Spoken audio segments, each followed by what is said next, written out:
La vérificatrice générale vient de publier son analyse du rapport préélectoral du Québec. Si les prévisions financières sont jugées plausibles, plusieurs défis demeurent pour le prochain gouvernement afin de remettre les finances publiques sur la bonne voie. La vérificatrice indique que le plan visant à atteindre l'équilibre budgétaire est plausible, donc ça c'est la bonne nouvelle, mais que l'effort à déployer est plus du double de ce qui avait été annoncé. On parlait de 2 milliards, en fait le trou serait plutôt de l'ordre de 5 milliards. Pour y arriver, la VG indique qu'il faudrait soit diminuer les dépenses ou augmenter les revenus considérablement, alors que Mme Fréchette a récemment exclu de promettre des baisses d'impôts. Ben, ça laisse que les dépenses. Bref, on va en parler avec peut-être le principal intéressé de ce rapport, Éric Girard, est ministre des Finances du Québec. Bonjour, M. Girard. Bonjour, merci de m'inviter. Ben, merci d'accepter notre invitation. Comment accueillez-vous le rapport de la vérificatrice générale qui a été publié aujourd'hui? Mais d'abord, pour préciser, là, c'est le ministère des Finances qui produit le rapport préélectoral, qui est une mise à jour de la situation économique et budgétaire. Et le rôle de la vérificatrice générale, c'est de produire un rapport de certification qui dit que les hypothèses que le ministère des Finances a utilisées, tant au niveau économique que financier, sont plausibles dans tout leur aspect significatif. Alors, j'accueille les conclusions du rapport.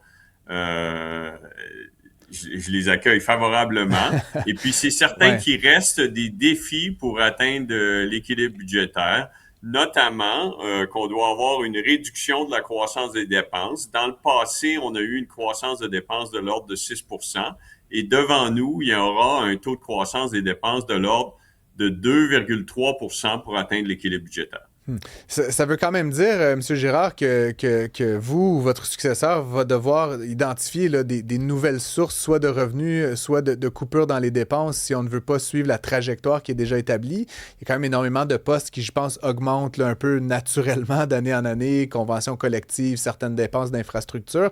Est-ce que vous avez déjà, à ce stade-ci, vous, M. Girard, identifié des pistes là, où on pourrait soit couper davantage, soit générer davantage de revenus pour le Québec?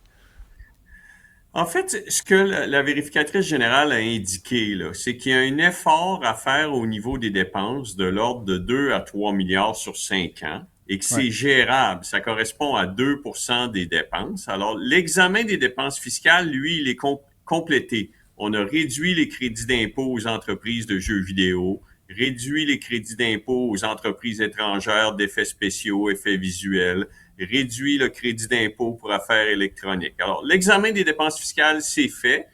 Au niveau des dépenses budgétaires, il reste un effort de 2 à 3 milliards à faire sur 5 ans. Et puis oui, on a identifié des pistes. Bien sûr, on a éliminé la main-d'œuvre indépendante dans le réseau de la santé. Il y a une attrition de 5000 postes dans la fonction publique. Alors oui, il y a des gestes précis.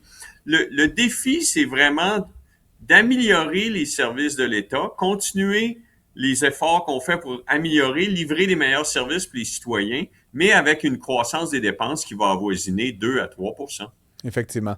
Depuis son arrivée au pouvoir, la première ministre Christine Fréchette a quand même démultiplié de nouvelles annonces. Là, je ne veux pas revenir sur la saga du courriel et tout ça, mais votre dernier budget lui donnait une certaine marge de manœuvre. Là, on parlait de 250 millions de dollars dans le dernier budget. Or, la vérificatrice générale a fait ses analyses, puis on est plutôt de l'ordre de 3 milliards de dollars de nouvelles promesses. Est-ce que cette cadence-là va se poursuivre là, jusqu'au 5 octobre? Puis comment est-ce que vous voyez l'intégration de ces annonces-là dans un éventuel prochain budget de la CAQ? Bon, là, juste pour être précis, parce que le rapport préélectoral est très précis quant aux annonces qui ont été faites par la première ministre Oui. Fréchette depuis le budget 26-27. Alors, il y avait une allocation d'1,3 milliard dans le budget 26-27 et les nouvelles dépenses totalisent 2,3 milliards. Maintenant, pourquoi? Parce que au budget 26-27, nous avions prévu que le conflit au Moyen-Orient allait durer seulement 6 semaines. Ouais. Or, il perdure toujours. Alors, en raison de la hausse du prix de l'essence et du fait qu'on avait des revenus supplémentaires, comme la situation financière du Québec s'améliore. Elle s'est améliorée en 24-25, en 26-27. Elle poursuit. Les déficits sont inférieurs à 1%. Comme on avait des marges de manœuvre supplémentaires, qui avait une hausse du prix de l'énergie qui n'avait pas été prévue au budget 26-27, on a décidé de libérer des sommes additionnelles, 1 milliard. Donc, le 1,3 est devenu 2,3. Tout ça est documenté dans le rapport préélectoral du ministère des Finances à la page 52. Vous connaissez le rapport. Je l'ai feuilleté, M. Girard, mais j'ai peut-être eu un peu moins de temps que vous là, pour apprendre les numéros de page par cœur. Parlons contexte. Là, le Parti conservateur a fait une annonce la semaine dernière avec des promesses là, quand même assez ambitieuses, je vais dire ça comme ça, de diminution des dépenses de l'État. Le chiffre de 47 milliards a abondamment circulé. Ceci dit, c'est sur 5 ans, là, donc ramené à une base annuelle, c'est plus ou moins 9 milliards de dollars. C'est 5% du budget de l'État. Vous me parlez de 2 à 3%. Pourtant, on a senti là, que la CAQ trouvait ça bien terrible, là, 47 milliards de dollars. J'ai l'impression qu'on n'est pas très loin là, quand je vous écoute. Pouvez-vous nous expliquer c'est quoi la différence entre le plan conservateur et un éventuel plan caquiste? Oui. Alors, nous, c'est dans la croissance de dépenses du cadre financier qui est établi à 2,3% sur 5 ans. Ça nécessite une réduction du niveau des dépenses de 2 à 3 milliards. Si vous prétendez que vous allez faire 10 milliards de coupures additionnelles du 2 à 3 milliards qui est déjà prévu, ça totalise donc 13 milliards de dollars. Ouais. Et le budget de dépenses du Québec est de l'ordre de 165-170 milliards. 170, ouais. Donc, on s'approche de 10% des dépenses totales du gouvernement du Québec. Et ce que la vérificatrice générale dit, c'est que ce sera un effort important, 2 à 3 milliards. Alors, vous comprendrez que proposer un effort multiplié de l'ordre de 13 milliards, ça aurait des conséquences. Mais au-delà des conséquences sur les services, ça aurait des conséquences sur l'économie.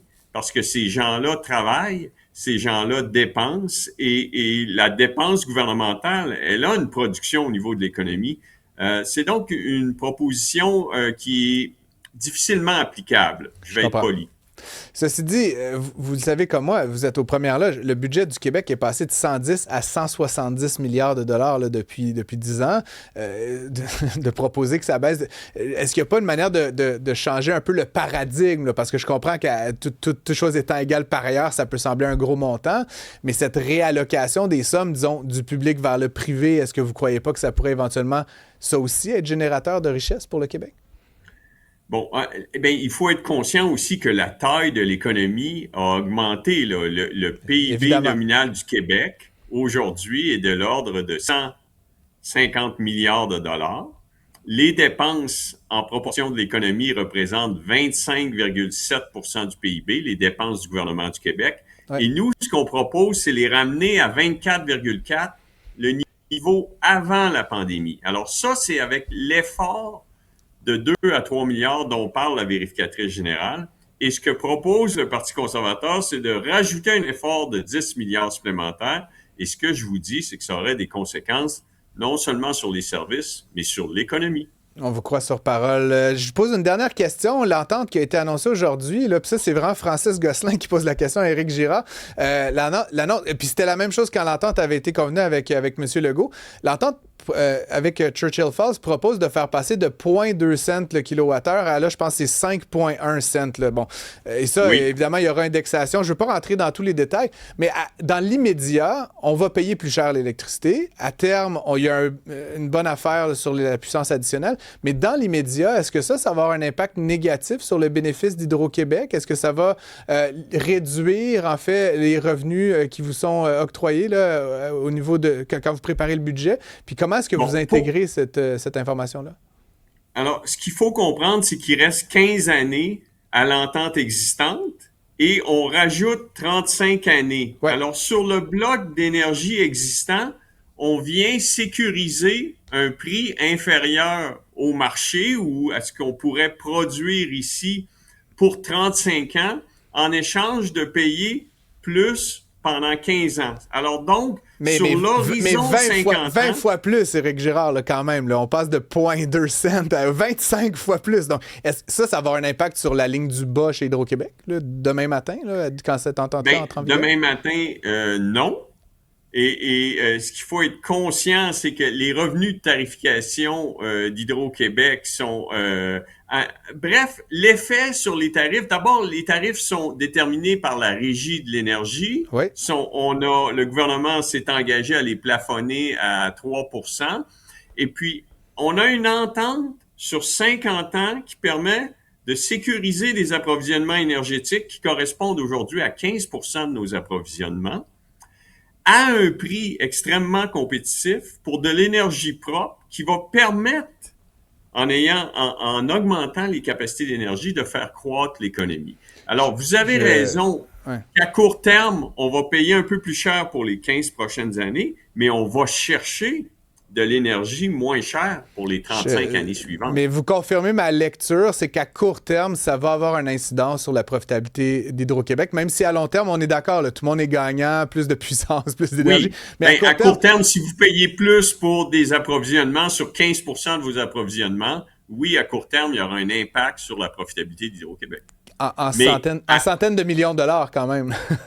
Oui, et tout ça est dans le cadre financier actuellement parce que l'entente de 2026 est similaire à celle de 2024, mais vous devez comprendre que on vise de passer d'une situation actuelle qui est à peu près 4500 mégawatts à 10 000 mégawatts. Donc, on va doubler la production, plus d'électricité, plus de revenus. J'ai lu, plus d'économie. je connais, je voulais juste vous entendre, c'est donc intégré dans le cadre financier qu'il y a un petit hit en bon français sur la profitabilité d'Hydro-Québec, mais qu'à long terme, le Québec est gagnant. Là-dessus, on est alignés, vous et moi, Éric Girard. Très intéressant. Je sais que vous savez compter, alors je suis content de voir qu'on est alignés. Au moins jusqu'à 10, Éric Girard. Merci beaucoup d'avoir été avec nous. Je vous souhaite une bonne fin de journée et bonne continuation. Merci beaucoup. Au revoir.